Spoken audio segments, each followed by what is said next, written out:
ससरिया स्थान हो। हम दोनों मिल जुल जल चढ़ाई पूरा करते रमान हो।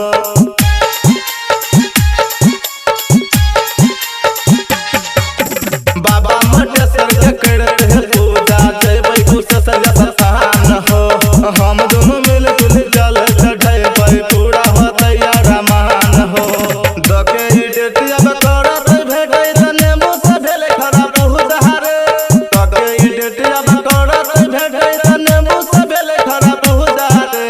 लास्ट सोमवार के सुने रो भाई हमर जहान जतै हमसे मिल रे। लास्ट सोमवार के सुने रे भाई हमर जहान जतै हमसे मिल रे।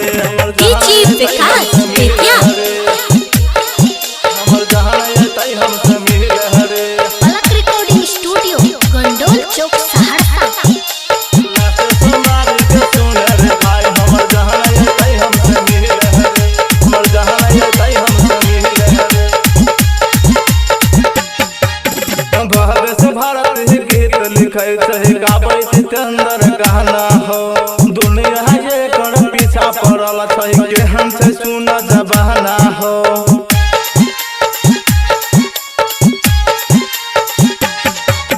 भव्य से भारत ही गीत लिखै छै गाबै जितेंद्र गाना हो।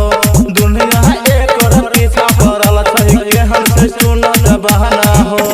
दके डेटिया करत भेटै तने मुस भेल खराब उधारे। दके डेटिया करत भेटै तने मुस भेल खराब उधारे। लास्ट सोमवार के सुने रो भाई हमर जहान